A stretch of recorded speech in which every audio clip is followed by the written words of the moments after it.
Salve, salve, família vascaína! Para quem não me conhece, eu sou o Thiagão, do canal Vasco em Família. Estou iniciando esse novo canal, o Gigante News TV, com um estilo diferente. Aqui é um canal de react. Nesse vídeo, vamos reagir ao Jorge Igor, que tem uma paixão. Ele ama Fábio Carille, analisando ali a derrota para o Corinthians, falando que a atuação do João Vitor foi uma piada. Bem interessante para a gente resenhar aqui nesse vídeo, e também o Rizek, lá no programa Seleção Sport TV, falando sobre uma decisão na Justiça, permitindo o Vasco jogar no nosso Caldeirão na quinta rodada contra o Flamengo. Então chega aí, vamos reagir juntos? Tá na tela.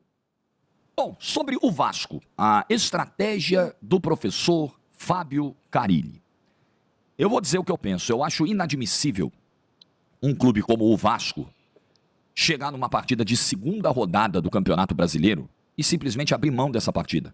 Foi o que o Vasco fez ontem. O Vasco olhou e falou: Corinthians em Itaquera. Não vai dar nem para trazer um ponto. Quer saber? Já que nós vamos perder mesmo, vamos botar uns reservas.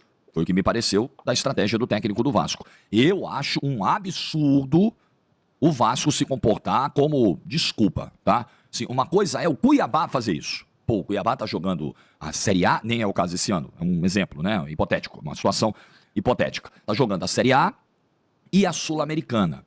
Pô, ele já sabe que contra o Corinthians em Itaquera não vai dar, pô. Ele é o Cuiabá, ele tem menos orçamento, ele tem mais dificuldade, então ele vai poupar aqui porque ele vai pensar na terça-feira. Mas o Vasco é o Vasco, gente. Tudo bem, tem problemas seríssimos institucionais, econômicos, mas é o Vasco. E outra coisa, o adversário de terça-feira não é o Real Madrid da Venezuela, é o Real Madrid das Américas. É o Barcelona da Venezuela. É o Puerto Cabello.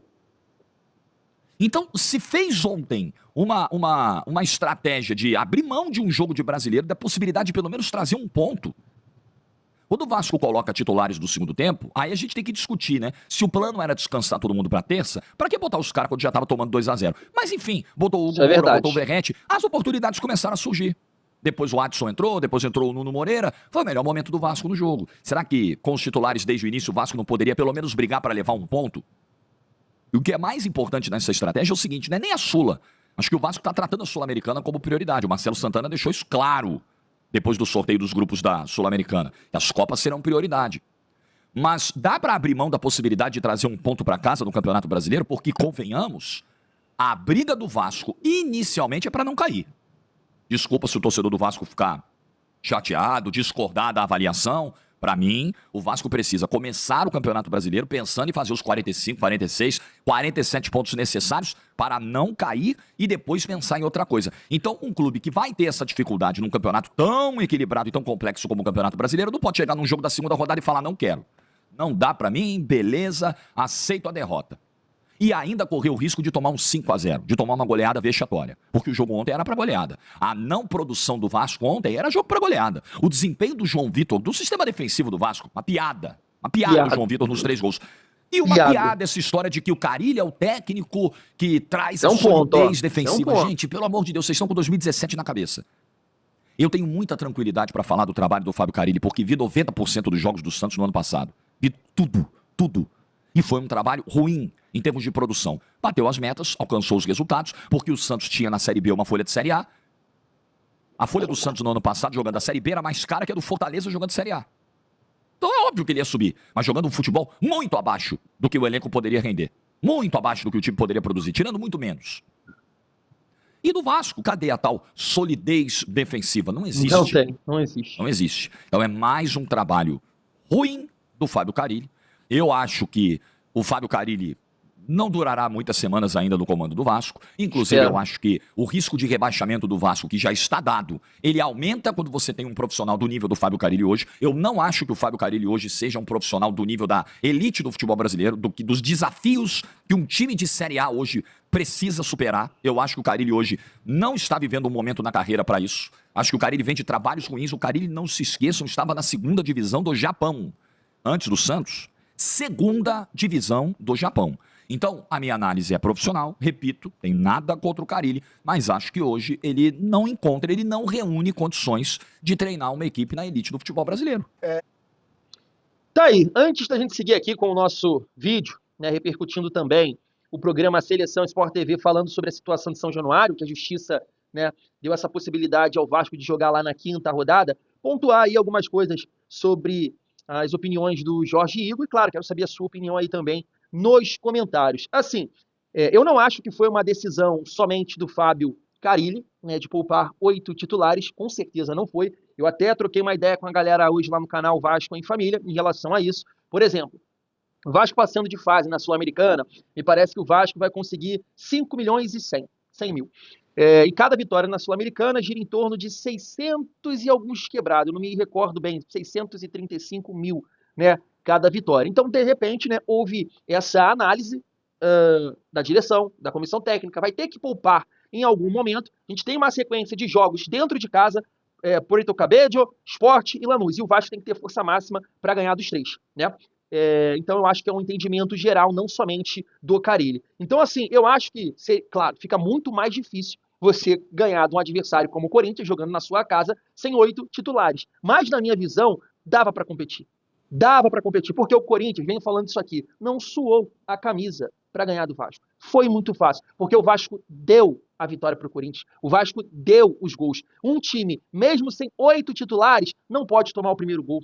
Não pode tomar aquele segundo gol. E o terceiro gol, o cara sai lá girando, embolando na pequena área, finaliza. O que é aquilo? 3 gols que são inaceitáveis para um time de Série A. Não dá para aturar isso. Então, acho que a questão dos titulares não é uma questão para você cobrar o Carille, como o Jorge Igor está fazendo ali. Uma decisão em conjunto. Agora, a postura do time, a organização tática, aí sim. E aí o ponto que ele fala ali, que dá pra gente encerrar essa parte aqui, uma atuação que foi uma piada, realmente, do João Vitor, e o Carille montou o time de uma forma errada. Ali é um jogo, já que você não vai ter os titulares, jogar atrás da linha da bola, fechadinho, não tomar gol de fubá e buscar contra-atacar. Ele foi pra lá com 8 reservas, tentar jogar de igual para igual, o time exposto. E aí conta com falhas individuais que, poxa, nem a minha filha de 2 anos faria ali, teria uma falha daquela. Primeiro gol é absurdo, segundo gol é absurdo. Então, eu coloco na conta do Carille a postura do time, as falhas e a organização tática. Terrível, né? Terrível. Ele não tem essa solidez defensiva que ficou aí, né, uma característica principal do trabalho dele. Então, terrível. E por esse motivo eu já defendo aqui a saída do Fábio Carille. Agora, os reservas, como eu disse, não dá para colocar na conta dele. Vamos acompanhar aqui, Seleção Sport TV. Já traz uma informação fresquinha da quinta rodada. Na próxima terceira, na quinta a gente tem um Vasco e Flamengo. Saiu há pouco uma decisão liminar. A juíza Regina Lúcia Schucker de Almeida Costa acatou, vou ler esse trecho aqui para vocês, acatou uma ação popular, Costa de Castro Lima. Ela acatou uma ação popular movida por Pedro de Menezes Reis e Marcos Vinícius Reis e determina a suspensão dos efeitos da decisão da Polícia do Rio de Janeiro, BEP, e autorizou o mando de campo do Vasco em São Januário, com presença da torcida vascaína, independentemente de qualquer avaliação, ia depender de avaliação técnica específica, devidamente fundamentada com a presença da torcida rubro-negra. Eu vou explicar, se você não entendeu esse juridiquês. É o seguinte, o Vasco quer mandar esse jogo em São Januário.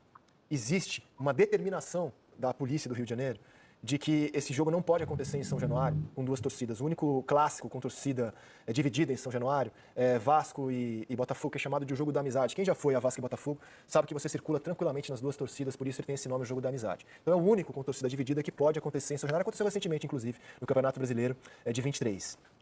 Vasco e Flamengo não pode acontecer lá por decisão da polícia, por isso não dá essa garantia. O Vasco não quer jogar no Maracanã. Por mais que eu, André Rizek, jornalista, que não sou parte envolvida, queira ver esse jogo no Maracanã, é o melhor palco, é o palco mais bonito, mantendo a tradição do Rio de Janeiro com 2 torcidas fazendo a festa no Maracanã. Odeio torcida única, acho um atraso. Isso sim eu acho que é um atraso no futebol, não é pisar na bola, acho horrível torcida única. É um sinal de intolerância, que rivais não podem conviver. Acho péssimo, mas acho que é direito do Vasco não querer jogar no Maracanã. É direito do Vasco. É o direito do Vasco querer jogar em São Januário. E direito do Vasco querer jogar no seu estádio. Claro. Eu concordo com a decisão da juíza aqui, de que não cabe à polícia dizer não, em São Januário não pode. A polícia tem que estabelecer regras. Quer jogar em São Januário? Então, para garantir a segurança, a regra é essa e essa. É a função da polícia. Perfeito. Não dizer que o Vasco não pode jogar em São Januário. Então, no meu entendimento leigo, nas causas jurídicas, mas analisando a situação, acho que a juíza acerta. Pode acontecer que as regras sejam horríveis para o espetáculo. Só podem 10 mil pessoas, 9 mil vascaínos, 1.000 rubro-negros. Seria horrível para o espetáculo. Horrível. Mas é direito do Vasco. Por mais que eu discorde, vou defender o direito do Vasco de decidir aonde mandar o jogo dele. E acho que a polícia não tem que se meter nisso não, cara. A polícia tem que estabelecer as regras de segurança para que o Vasco possa exercer o seu direito. E jurisprudência estabelecida a partir dessa decisão, se isso mais adiante fosse confirmado ou for confirmado, isso impacta até o futebol paulista, Mineiro, aqui, Mineiro menos, né?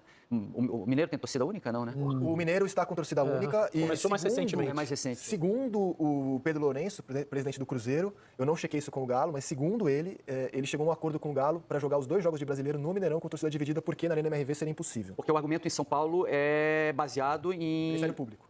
Mas é baseado em posicionamento da estrutura de segurança Isso, pública. como dizendo na que não há Bahia também condições. foi estabelecido por órgãos de segurança. É uma decisão legal essa do Rio de Janeiro. Sim, Interessante se espelhar. Sim, é uma decisão liminar, É uma ou seja, liminar. ela é provisória. E, cara, tá ficando chato, né? Toda vez que tem essa questão Vasco e Maracanã, vai pra justiça, cara. E nesse caso é porque o Vasco não quer jogar no Maracanã. Das vezes é quando o Vasco quer jogar no Maracanã. Maracanã hoje é a casa do Flamengo e do Fluminense. Eles são os locatários do estádio. E esse, pra mim, é É a outro casa problema. deles. Que é um É a problema casa que a deles. CBF talvez não devesse autorizar. A questão do... Tudo bem, tem um acordo entre os clubes e talvez isso se sobreponha, no caso de Cruzeiro e Atlético. Porque você vai ter 2 jogos na casa do Cruzeiro. Né? Mas se o clube concordar, não tem problema. Então, mas pra mim não deveria ser, porque tudo bem, Vasco e Flamengo, eu também defendo, tô com vocês, mas se não pudesse ser em São Januário, teria que arrumar uma outra alternativa. Não Maracanã, Maracanã é a casa do Flamengo, você vai inverter o mando. Mesmo que você preserve a torcida do Vasco nos lugares... Exatamente, perfeito. Pra mim é errado isso. O Vasco fez isso no Campeonato Estadual, levou o jogo pro Newton Newton Santos. Santos. Isso. Cabe uma alternativa que eu soube é que eles estão tentando Brasília, né? Então, mas é pra outra cidade, né? Agora o Vasco tem a possibilidade, se isso for mantido, né? Não, tem como alternativa Brasília, uma Agora, das alternativas a de ver, Brasília. por hora é uma decisão liminar. É uma E alternativa chato, fixa, né, cara? Toda vez que tiver Vasco e Maracanã, vai ter que a justiça decidir. Vamos ver se a gente consegue caminhar pra algo menos... Mas é justo, a reivindicação do Vasco é justa. Justamente acho, por isso. sem Quando ele quer jogar no Maracanã, não deixa. Eu acho. Agora, como mandante, querem obrigar o Vasco a jogar lá? Lamento, queria ver esse jogo no Todo Maracanã. direito. Mas quem tem que decidir é o mandante. Mas você não é torcedor do Vasco, Perfeito, José. Quem tem perfeito. que escolher é o Vasco. É o que eu tô dizendo. O Exato, Vasco tem defendo todo o direito de jogar em São Januário. Concordo, exatamente como eu penso.